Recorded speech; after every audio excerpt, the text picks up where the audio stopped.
Have I been reading it this whole time wrong? It's Arihiko. What is this song? I'm Arcueid. Nero? That clearly says Nvrunsker, okay? Good morning, Nissan. Good morning, Nissan. Yes! I will kill you, Nissan. Mystic eyes of depth perception. Am I dead? This is bullshit. I know that now.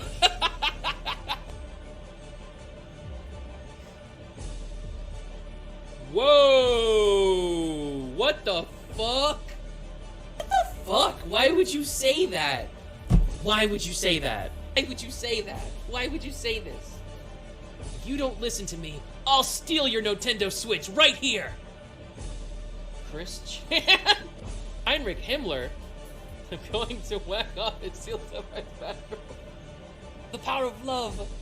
I can't control this body and mind anymore! Quick! To the dick!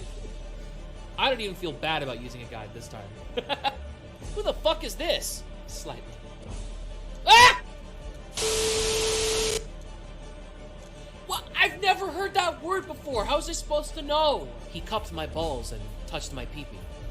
Get fucked, Kohaku. It's very erotic. Hey, bro. Hey, oh. Hey, oh. It's your fucking sister, bro. Relax.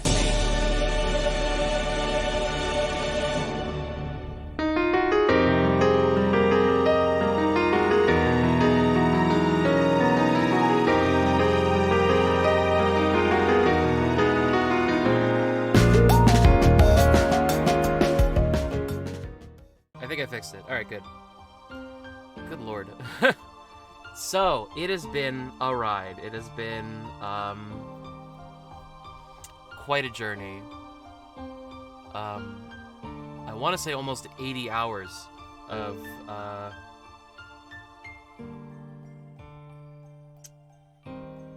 yeah, it's just been, crazy. I've been through a lot while working on this project.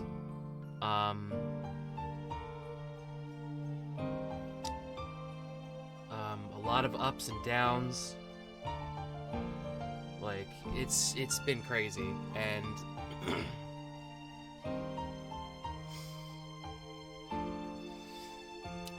I have historically had trouble finishing things that I start, so even though this project in its totality is not that big of a deal, it's cool to finally be at the end of something and finally get to a point where I'm like about to be done, so that's really cool.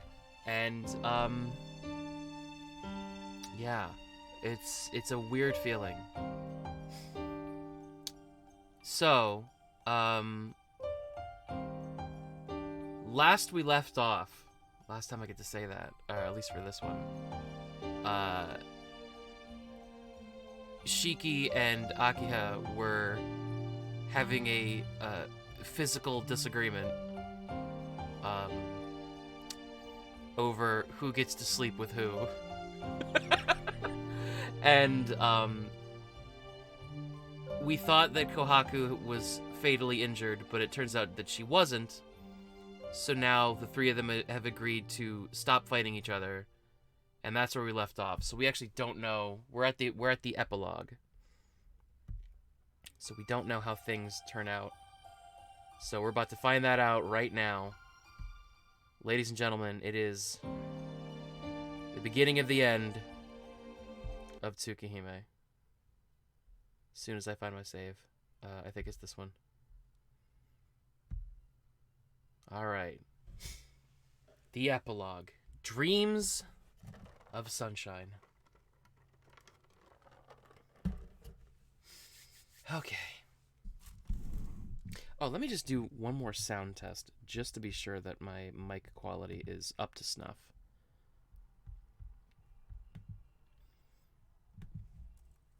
It's gonna echo real quick, but that's okay. Testing 1 2 1 2 3. Testing 1 2. Testing 1 2 1 2 3. All right, that's fine.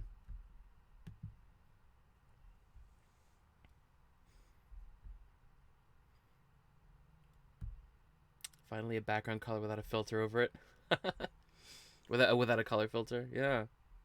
I guess because all the mysteries have been solved, so the veil has been cleared. Or they just ran out of color filters. I don't know.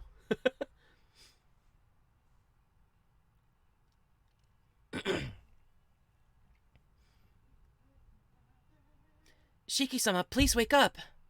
Shiki-sama! I hear a voice. Hisui's voice. Oh, I guessed wrong. I thought it was Kohaku. Hisui's voice that I've heard so many times. It is past time. I do not think it is a good idea to keep sleeping like this. Hisui's reserved voice. But with that, it's impossible to wake me up, since I was so excited last night. I couldn't get to sleep. Shiki-sama, please wake up, or I think Akiha-sama will be mad at you again. That instant, my mind snaps from its dozing. I jump up from bed. Hisui stares at me from the side as I panic. I can hear the voices of cicadas from outside. It's still morning, but the sun is streaming in pretty strong, and my sweat drenches my pajamas. Well, that is, it's a pretty typical summer morning. Morning, Hisui. Good morning, Shiki-sama. Hisui gives a succinct bow. She acts very calm, but I get a bad feeling about all this. Hisui, don't tell me Akiha hasn't left yet. Yes, Akiha-sama is waiting in the waiting room until she sees your face, Shiki-sama. That's right. I think she's been waiting for about an hour now. I look at the clock. It tells me it's around 10 in the morning. Damn! Why is she waiting around so late today, of all days? Because it is the morning that you leave for your trip, Shiki-sama. Wait, what?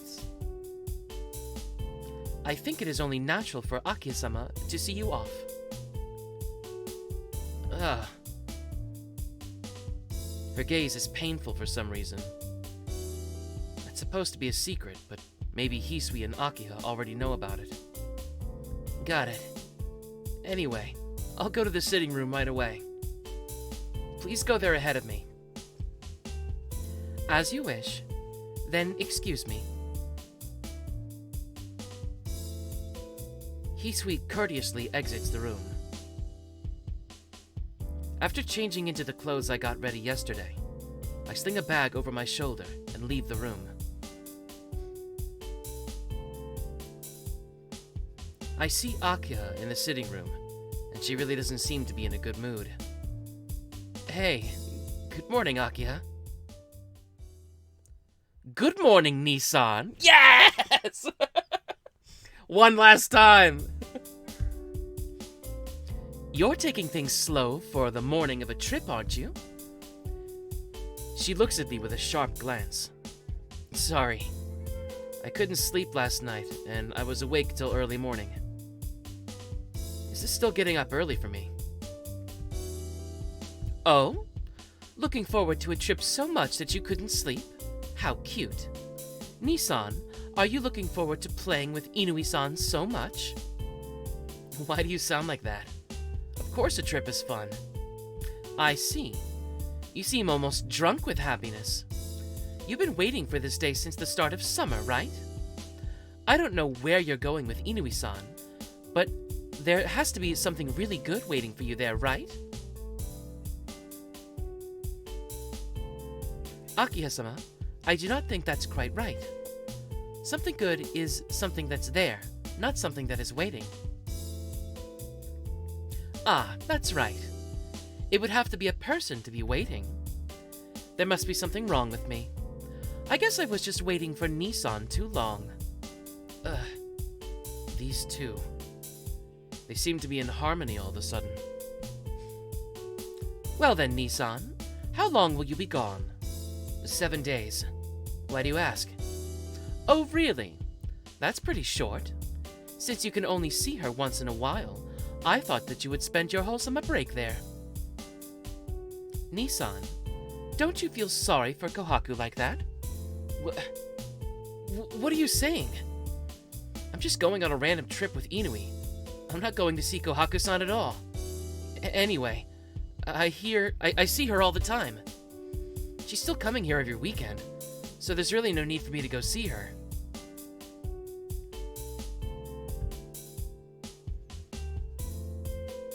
There's really no need, but she probably is lonely, and...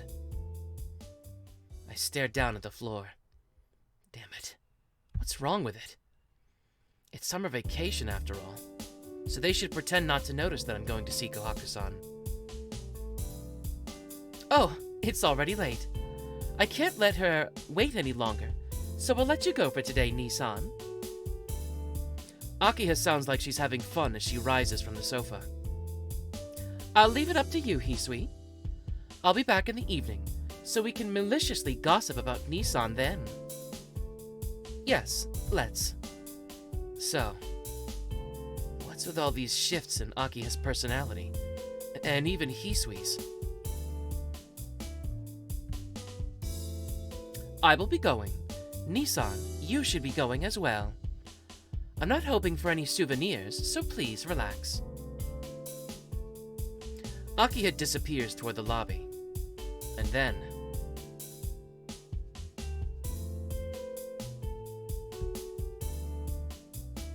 Oh, okay. That was her talking. Man. I want to find a good man, too. She leaves her last complaint loudly. She seems to be getting more cheerful each day. I really didn't... Oh, I thought that was Hisui talking. I guess that's, Shiki.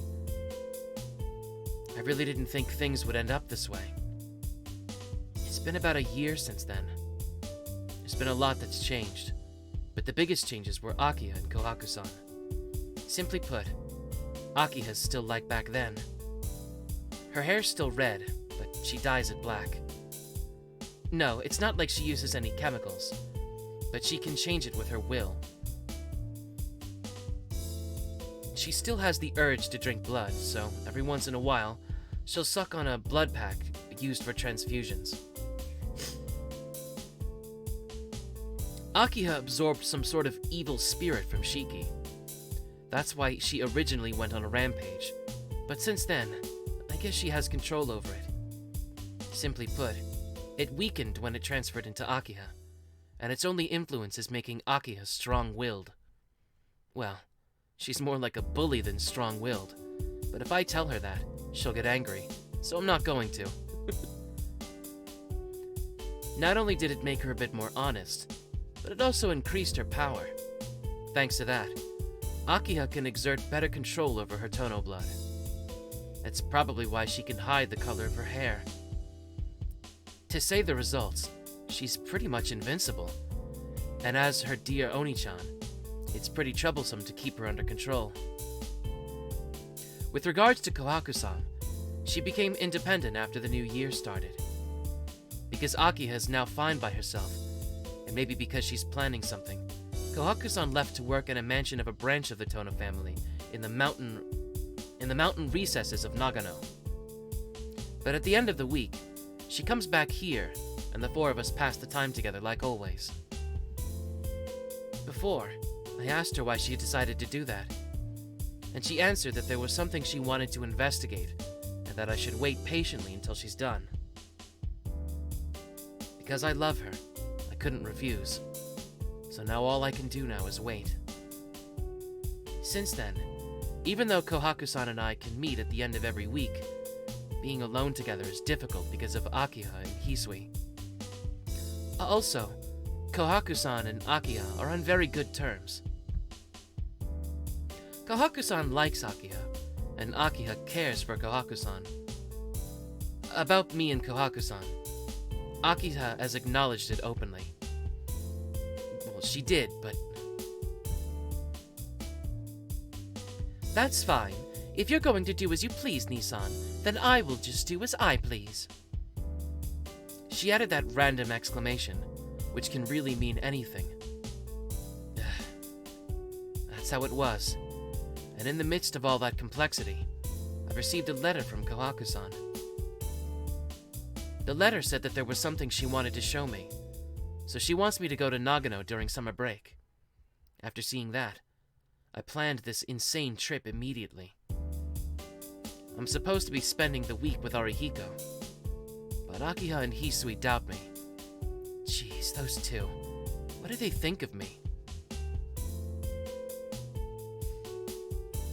Shiki-sama. My heart skipped a beat. I wish Hisui would stop sneaking up on me and suddenly speaking like that. Shiki-sama, if you do not hurry, will you not miss the train? Crap. This isn't the time to be spacing out. Anyway, always one to be prepared. Kohaku-san arranged transportation for me out to Nagano. I've reserved a seat on the train, so if I miss it, I'll have to pay out of pocket for to ride. For a poor student without a job, that'd be like suicide. Sorry, I'll be off. Sorry for being in a rush this morning. Carrying my bag, I exit the sitting room. From behind me. Yes, please send my best regards to Ne-san. Hisui's soft voice reaches my ears.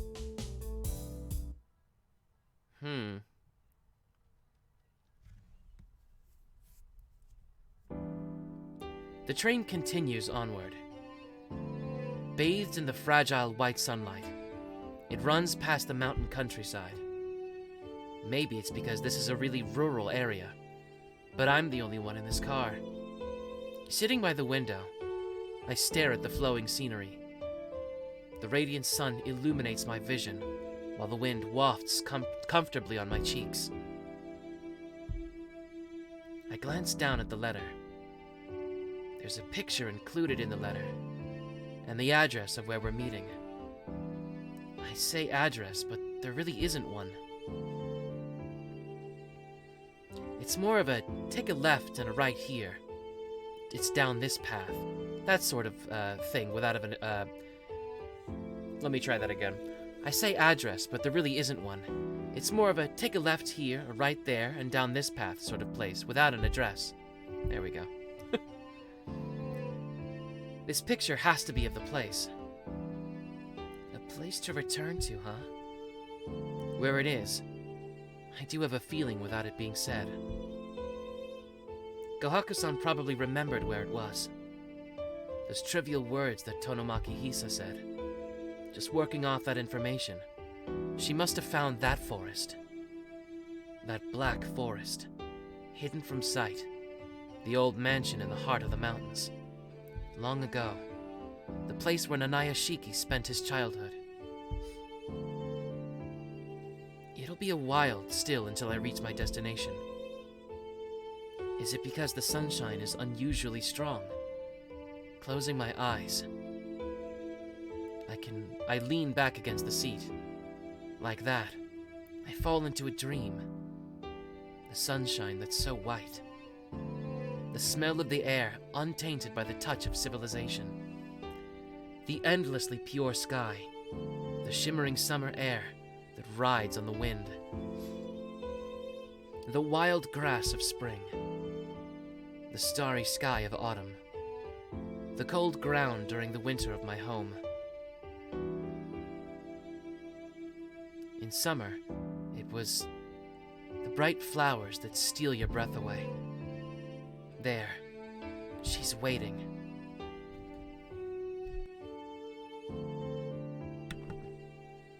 In front of a sea of flowers, the overwhelming scent of summer. A radiant smile that outshines even those sunflowers. In the midst of the burning heat, she greets me. Welcome back. This time it's for real. As if fulfilling that childhood promise at last.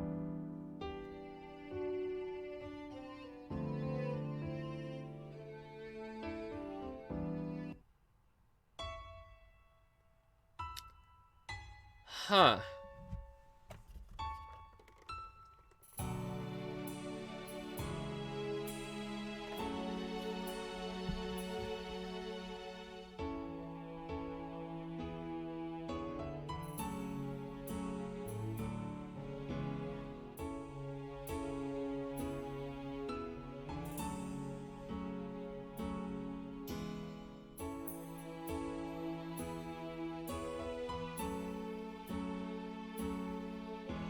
I gotta say, that was one of the lesser satisfying true endings. And I'm pretty sure there's a good ending that we have to do, so hopefully that's a little bit... That was weird, because, like... I've seen that CG before, but... That was a dream, right? And... That was clearly Kohaku dressed as Hisui. But, like...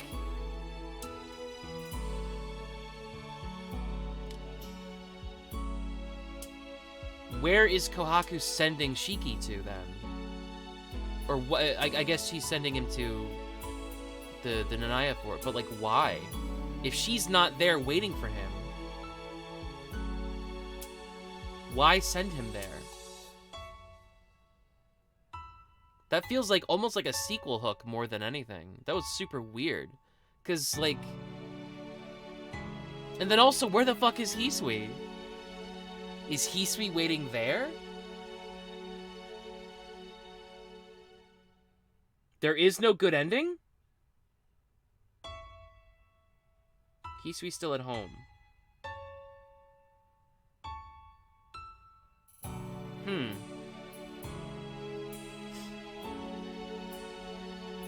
Shiki took a trip to meet Kohaku.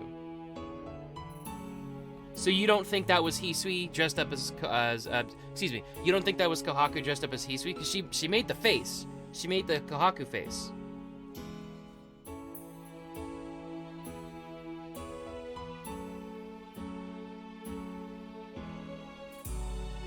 So I was thinking, oh, like that's Kohaku for some reason. She's still up to her old tricks for some reason. But like non-arrow image editing? When the fuck? Wait, what? Was that in my files? Because I have just gotten rid of those the entire time.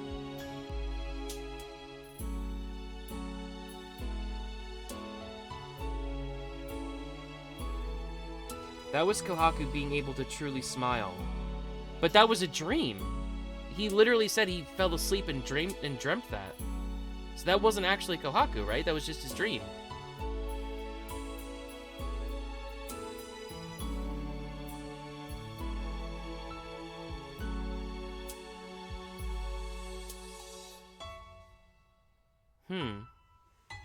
No, it was real? Okay. That's just his wording. Oh, okay. Fair enough.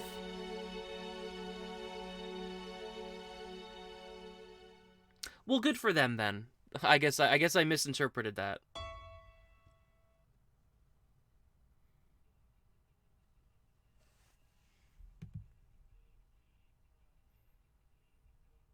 I guess so, yeah. Might as well take the... Oh. You reached Kohaku's true ending. Well done. There's only one ending for Kohaku-san. Oh, shit. If you've come this far, you should understand that Kohaku-san's story is the prop man of Tsukihime, the story to tie up all the remaining events. Thank you so much for all your work. After a long time, their stories have ended. But please wait. There's still one person remaining. Yes, that's this story's main character. His story's not over yet. In the heavens is the cold round moon. But even that moon cannot be eternally the same. After the end of all the stories, the story of Tonoshiki is waiting to be finished there. There it is. Okay. Quote unquote eclipse. All right.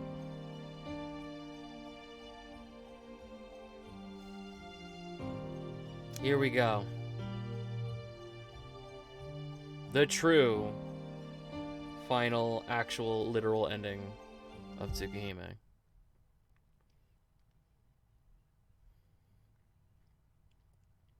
Suddenly, I wake up.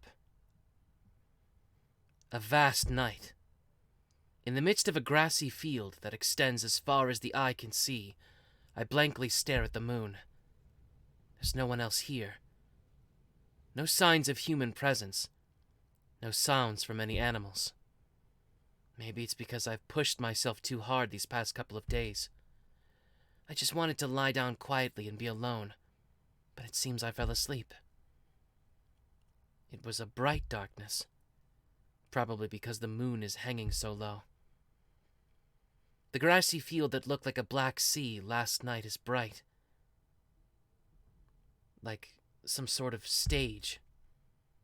A clearing illuminated by sharp, sharp moonlight. I thought it was like a theater somewhere. Only, there are no curtains around. This field that sweeps far and wide is devoid of any curtains or of trees, nor is there any audience or stage crew. There's nothing here. The only things here are the moonlight and the white darkness. The wind does not blow, and the grass does not even sway. How quiet. I laugh quietly as it feels like all the commotion until yesterday was just a joke. Now, if you talk about jokes, then my life until now was so happy that, looking back at it, it seems like it was just an illusion. A lot of things have happened. There were a lot of amazing things that occurred, and my life changed pace quite often. The expected and the unexpected. Everything was illusory. Looking back, it seems no matter how trivial things seemed, all those coincidences built on each other. The days were only a repetition of each other, but no 2 days were quite the same. And that means perhaps each and every one of them was an irreplaceable moment I can never return to. I recall many things that happened. The memories are so nostalgic, it makes me smile. Just the thought of the new experiences awaiting me in the future, different from those of my past, it makes me dizzy. Truly a mix of emotions. Happiness, excitement, and enough worries to give me a headache. Thump. My heart beats loudly once. What comes after is my usual anemia. The dizziness continues for a while, but eventually disappears. Even though the wound on my chest has healed, my anemia didn't go away. It seems like my fragile health wasn't caused by the wound on my chest alone. Well, of course. Being able to perceive the shape of death means I stand much closer to death than others. To be honest, I never thought about living a long life like ordinary people. Thump. The sound of my heart beating.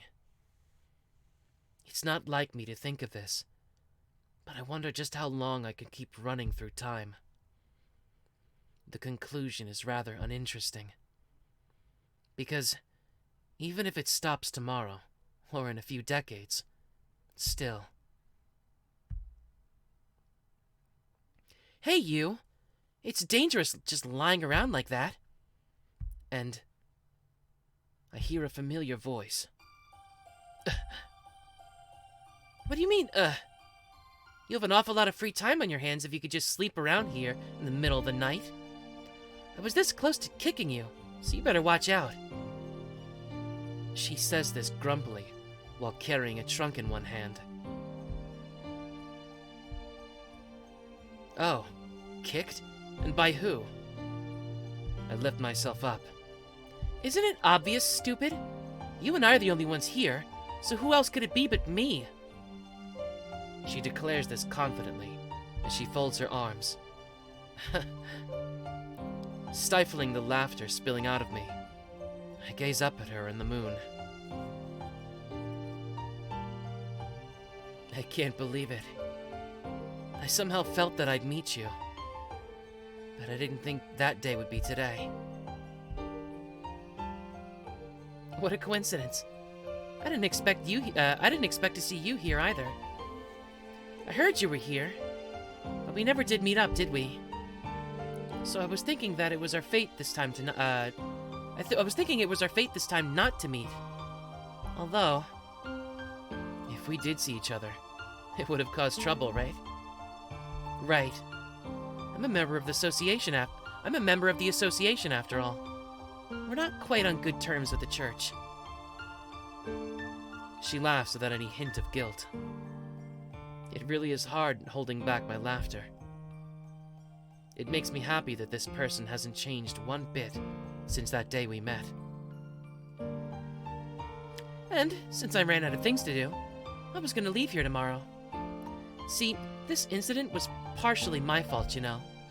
So I stopped by here for a final check, and I almost ended up kicking some ordinary person. Well, then, we were fated to meet. To be honest, I felt we would meet up again. I smile. You're right. I welcome this sort of fate. She flashes me an incidental smile in return. Identical smile in return. Long time no see. You've grown up, Shiki. Yes. You seem to be doing well too, Sensei. Returning her plain greeting, I look back at Sensei with serious eyes. We sit in the field of grass and talk. We talk about senseless things, just like old days. It was only briefly that we talked about what had happened and what we were going to do in the future. It's about time. I don't plan on staying here long. I'm leaving before dawn, so we'll have to part here. Saying that, Sensei stands up. I try to stand with her, but I collapse. Shiki? I can hear her voice. I take a few deep breaths and stand back up.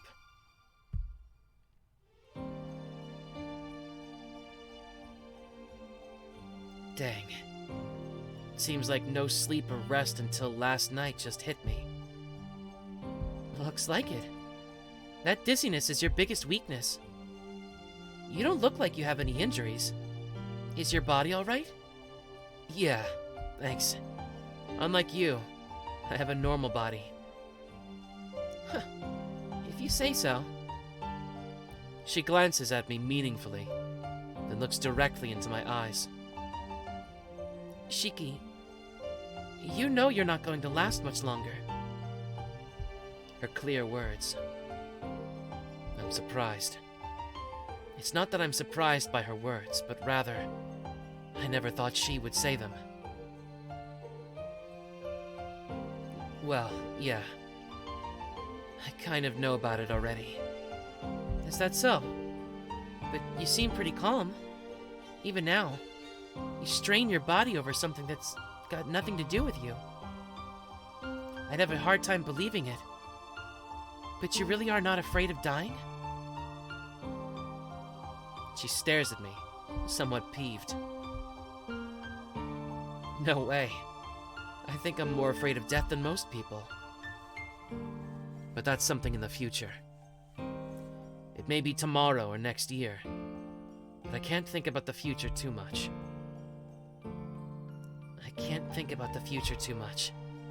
I prioritize what I want to be doing now. I see. So you can see your own death as well. That's why you're more afraid of death than others. It makes sense. Even for me. I'd be shivering if I could see 13 steps into the gallows. No, it's not like that. It's not like I can clearly sense when I'll die.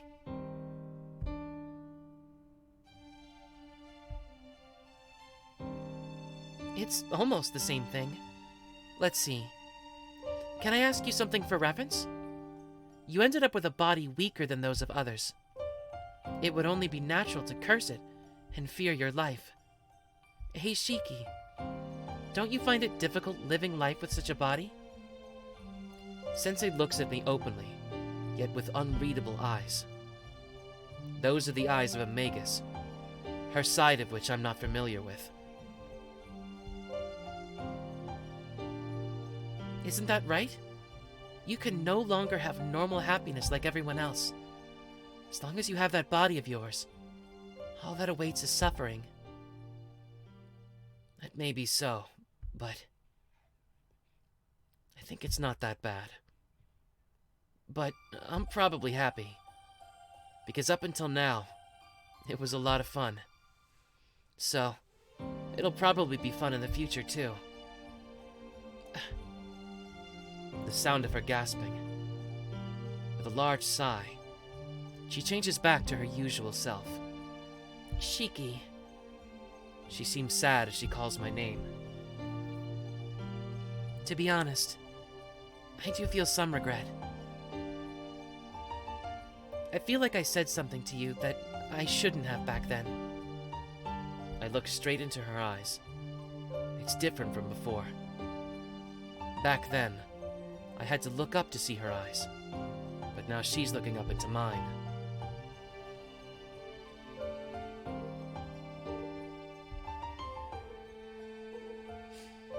God doesn't give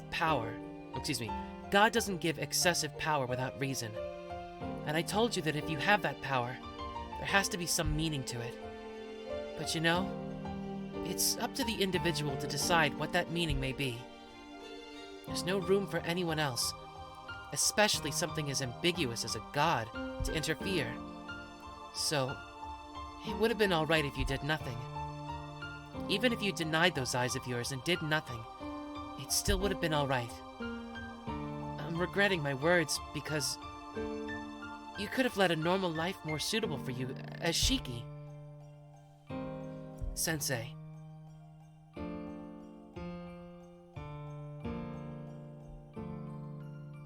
Didn't I tell you earlier that you should live your life with an honest heart?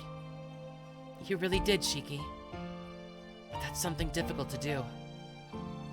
It would have been easier for you to stray from your path a little, because your eyes draw you to disaster. Isn't it ironic that a killer more skilled than anyone else also hates killing more than anyone else? If you lived a normal life, or had your heart deviated from the true path, you wouldn't have had to go through so much pain. Yeah, that may be true, now that you mention it. If I gave up, it may have been a little easier. But it's got no meaning.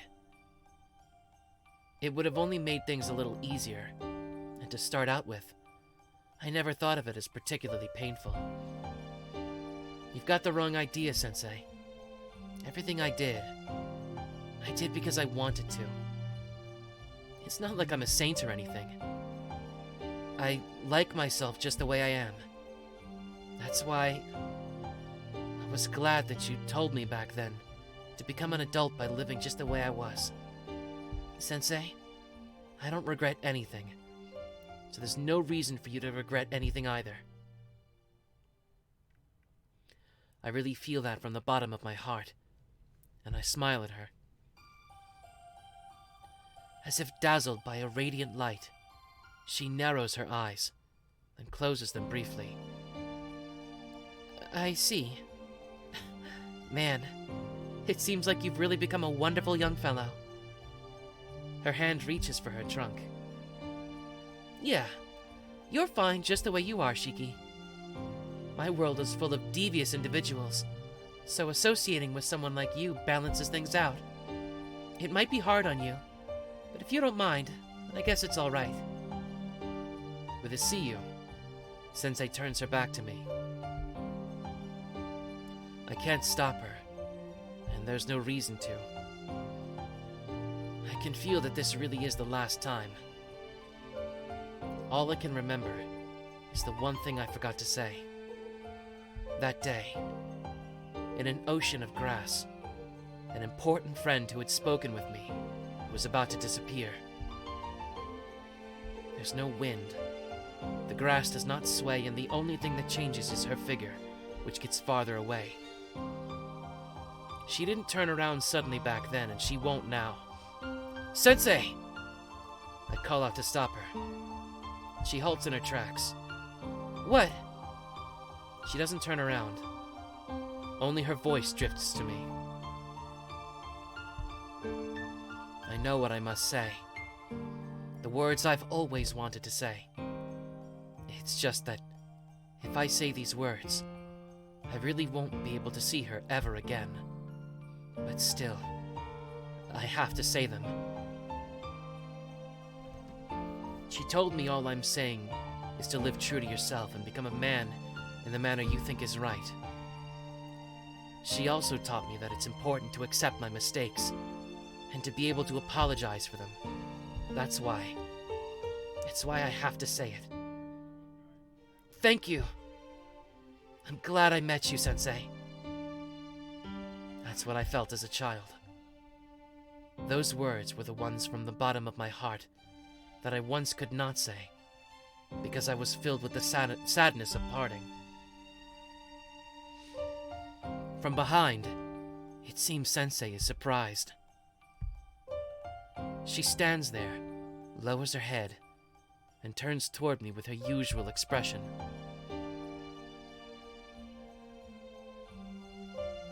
Take care, Shiki. Let's meet again if we're fated to do so. She says this as if it was nothing, and the wind suddenly gusts. Swoosh. It rustles through the swaying grass, and the moon's light disappears. After that, as if abducted by the wind, she disappears. For some strange reason, I'm not shedding any tears. I feel sad and I don't want to part. But not shedding tears also means that I've grown up since then. The grassy field becomes silent once more. Gazing up, it looks like the moon is about to vanish from the sky. All things pass by, just like the moon disappearing. And yet, after a long time, there may be the chance to meet again. And so, tonight's moon disappears. Well then, I close my eyes just once, as if lowering the curtains. In the sky, dawn is drawing closer. Just like the moon that has just fallen, for the time being, the curtains are lowered on the long story for Tohnoshiki. The heavens soar high above. I look up while embraced by the clear, brisk night air. All things are uncertain, just like a waking dream. The past is all an illusion. It doesn't leave behind a tangible form, and even the most vivid of memories are really just transient. Yet, I believe that the moon's image will never fade away. Even that is fragile. Even though I know it'll end one day, I don't care. The memories continue on. I'm sure that in the end, I'm sure that even the end will be a happy one. The lunar eclipse is far away. Everyone races through their remaining time and passes on.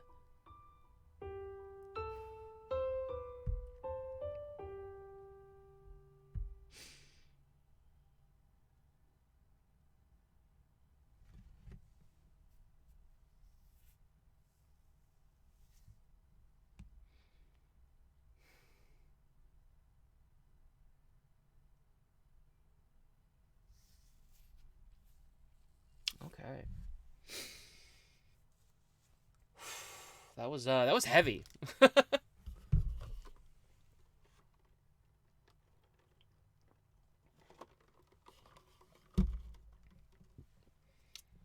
But we are technically not done yet. Because when I first started this,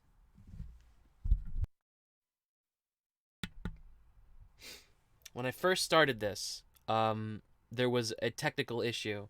Because when you first boot up the game, it auto-plays the prologue, so I couldn't really, read that. But it lets you watch the opening anyway. Or from the game screen. So, to close this out once and for all, we're going to watch the opening. Suddenly, I awaken with a start. The night is pitch black, and no one else is in the house. It's scary being alone in the dark.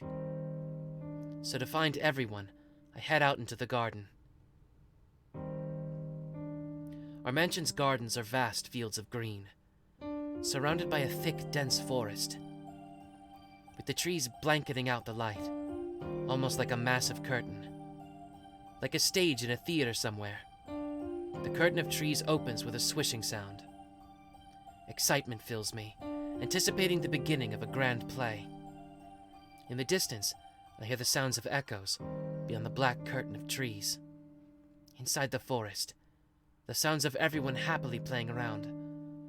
The curtain doesn't open yet. Unable to restrain myself, I wander into the darkness of the forest. Darkness surrounds me, a blackness so deep it's suffocating. Not even the calming rays of the moonlight can, The air is cold. A winter's chill so deep my eyes feel like they'll freeze. For a brief moment, I thought I heard someone call my name, so I walk even deeper into the forest. After passing through the veil of trees, I find everyone waiting for me in the forest clearing. But something is wrong. Everyone is lying on the ground. Everyone is lying on the ground in pieces. The clearing is bathed in red. I don't understand. A stranger approaches. The look on his face says he wants to rip me apart. I don't understand at all. But someone else, someone I don't know, steps in front of me and is torn apart in my place. I'm just a kid, so I really don't understand. A splash. Something warm and wet hits my face. It's red. A red liquid, red like tomato. The person that was torn apart. The person I called Mom. Never called my name again. I really don't understand. But it's just so cruel. I wanted to cry. I just felt like crying.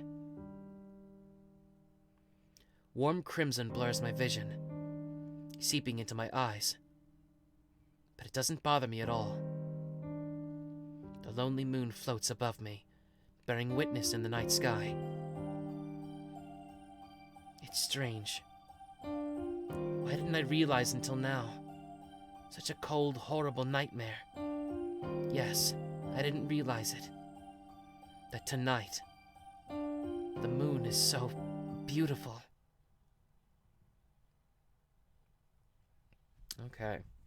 So that was, I think that played in Kohaku's route at one point.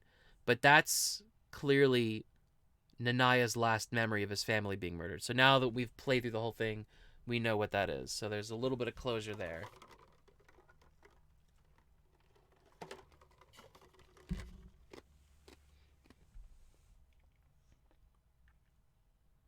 Oh, compound attack by Maki. Right. Mm-hmm.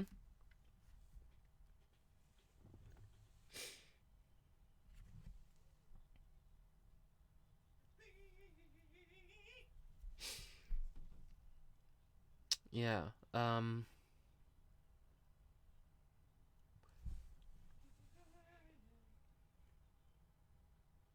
The eclipse is specifically after Arcueid's ending? Okay. They were really vague. I know that it's like specifically after Arcueid's ending in the manga, but I feel like that the way they worded things, it was vague enough that they could kind of like say that it's after any of them. Shiki has 5 years left at the end of the eclipse. Okay.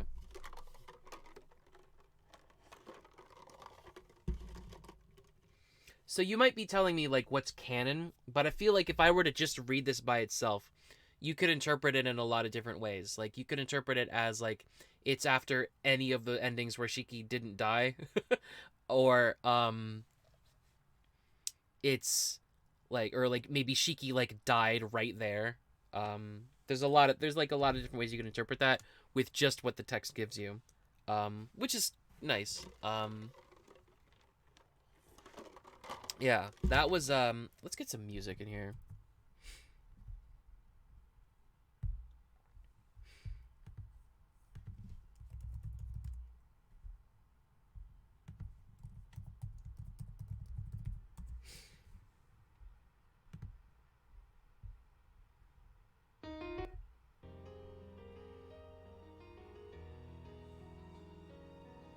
But he died in all the endings. True, technically. You got me there. How do I know about the manga? Because fucking Twitter. That's how I know about the manga. Yeah, that was Tsukihime. We did it. I read all of Tsukihime. Holy moly. So, overall thoughts. It's hard not to get attached to something that you spend so much time with, right? So, obviously, like, I have, like, an emotional attachment to it, warts and all. I feel, if I try to be, like, super critical, I feel like the writing, I feel like this was written, like, the way that we played each route, like, each one was written chronologically. Like, obviously, they did Arcueids and Seals first, and then they did the other ones later. Because, like, the quality of writing between the near side of the moon and the far side of the moon is pretty fucking palpable. Like, if not in terms of, like, plot progression, then at the very least in terms of tact. Because while the far side of the moon deals with more serious subjects, it deals with them in a way that's a lot more tactful than when they're brought up in Arcueids or Seals. There's a lot of talk of just, like, throwing the R word around, and just a lot of silliness that doesn't need to be there. It's a lot tropier than, like, the far side. So even though, like, Arcueids and Seals routes are a lot more traditional in terms of their writing structure, I feel like I appreciated the far side a lot more.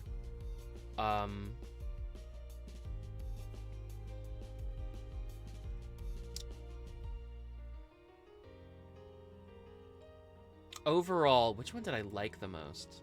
I really liked the twist of Akiha being the villain of Kohaku's route. I really liked that. But I think... was Akiha's route my favorite? I'm not sure. Either Akiha or Hisui, I'm not sure. One of those two. Although, it's not to say that, like, Arcueids or Seals routes were bad or anything. But I do wish that those two characters made, at least Seal, made more of a prominent appearance in the later routes. I know, like, lore-wise, it can't make sense for them to show up because they're there for a specific reason. But, like, it's just a shame that those characters don't interact as much as we would prefer. Like, some of the coolest moments in Tsukihime was when, like, Arcueid just shows up in the mansion and is standing next to Akiha, and these two, like, different parts of Shiki's lives, like, collide. Or when Akiha went to Shiki's school and started, like, associating with his friends. That was really cool. Just moments like that where, like, multiple characters can kind of interact with each other.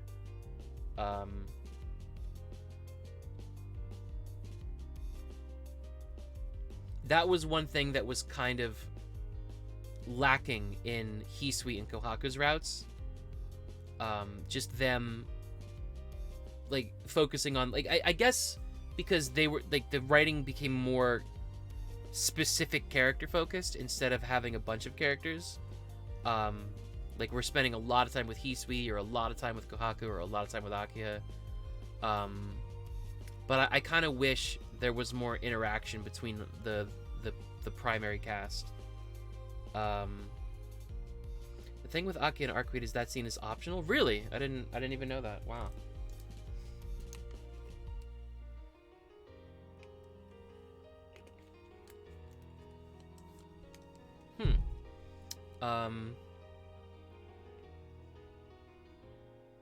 Yeah, I will tell you that I really hope that they localize the Tsukihime remake properly, or like, I hope that they localize it in general. I hope it doesn't have to come down to a fan translation, because I would love to do that next. I'm super excited for the Tsukihime remake, and I think it's worth it. You know, like, They why even I don't know. Like it's just weird that Melty Blood is localized, but like the Tsukihime remake, which it's based off of, isn't.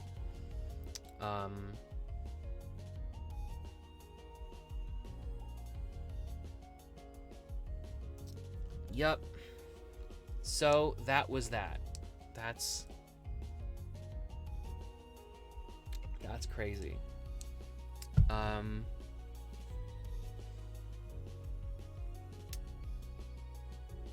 What else can I talk about?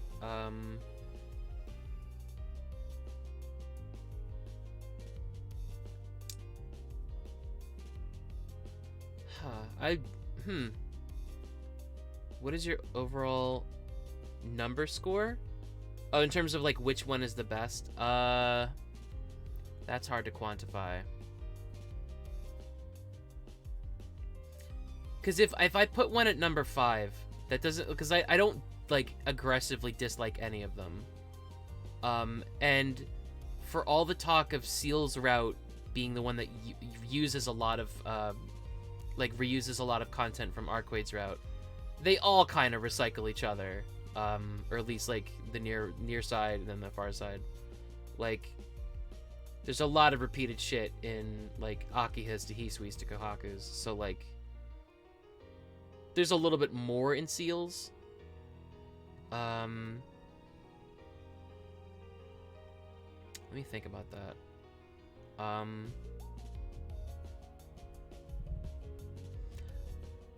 As much as I like Arcueid, she's a really fun character. Ultimately, I put that route at 5th place because that's the route that makes you feel the scummiest. In terms of Shiki's character.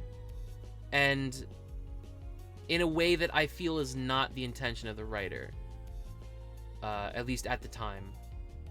And I also feel like, I might be mistaken about this, I probably said this already, but I feel like Shiro's character from Fate's Day Night, possibly, I might be wrong with this, but I feel like the character of Shiro Emiya was designed to address the criticism of Tonoshiki's portrayal, at the very least in the first route, which is what most people would play and remember a lot, because he's very like, he's not a very good guy in the first route, and he's kind of like, and I bet there are probably like very basic criticisms of like, why does the protagonist have to be such a bad person? Why can't they be a good person? Why can't they be a hero? So like Nasu was like, oh, you want a hero? I'll give you a hero. And then they give him like a super self-destructive person that's like a criticism of heroism and like as mental illness. I don't know. So that I think is interesting. 4th place.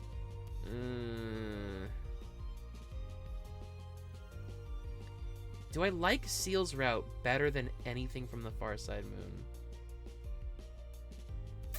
No, I think Seal's is 4th place also. Even though I like Seal as a character, I think she's cool, I think she's fun, I think she's cute, but like, I don't know. Yeah, I think she's 4th place. And then 3rd place would probably be... Let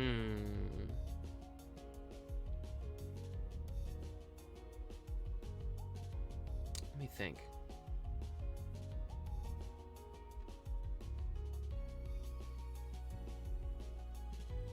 Okay. 2nd place is a tie between Hisui and Kohaku, because I feel like they deal with very similar themes to each other.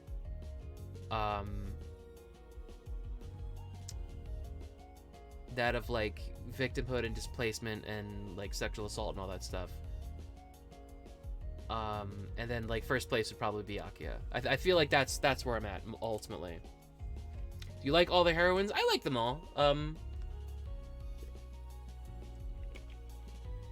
I can see why somebody might be a little bit bored with Hisui, because there's not as much to her. I feel like her individuality was sacrificed a little bit to prop up Kohaku's like the Kohaku twist a little bit. Other than that, you know, they're all cool.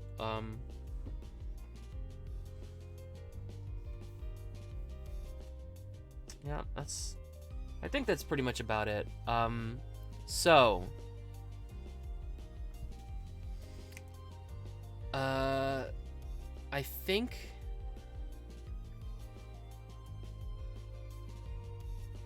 all right. So the next stream is going to be Tuesday. And we're going to be testing out some stuff. But ultimately, and I don't know to what degree I'm going to be able to like be as gung-ho about like doing part after part after part like I was with Tsukihime, but the next visual novel is going to be The Great Ace Attorney. Now, technically, I will say that I did start The Great Ace Attorney already. I was playing it on the Nintendo Switch, but I was having so much fun reading it and like doing funny voices to it with while making my brother laugh, that I decided, you know what, I might as well stream this if I'm gonna like, if this is like as fun as it is. So that's gonna be the next project. And it's possible that I'll either, I think what I'm probably gonna do is branch off into other visual novels before I finish like another one, and kind of like gauge interest to see which ones people like more, because one of the issues with Tsukihime was that I just did this one and nothing else, and you know, 36 parts in, nobody's able to catch up. So the first episode has like over 200 views, and then like parts 34 and 35 have like 8 views, which is like, that kind of sucks. So I feel like part 1 of things generally get more views, and if I give people more time to catch up, perhaps I can alleviate some of those issues. So, you know, we're looking at Fate Stay Night, obviously. We're looking at Umineko. We're looking at X-Blaze. We're looking at Baldur's Sky. We're looking at Higurashi. There's a lot of different ones that I can do. This has been a lot of fun, and I think at least for a while, this is kind of what I want to do. I want to do visual novel live readings. It's just like a lot of fun, and it's just very fulfilling, and I think it makes for a good stream, which is really cool. So, guys, thank you for watching. Inu and Eddie, thank you for being here. If you're watching the VOD, thank you for making it all the way to the very end. Please follow my Twitch at twitch.tv/BerserkChip. That's BerserkChip with 2 P's, because I forgot the password to my previous account. Follow me on, subscribe to my YouTube channel, where I post VODs of previous streams and other content and stuff like that. Follow me on Twitter, where I post schedule updates and other like memes and stuff. We're done. We did it. We fucking did it. Let's go.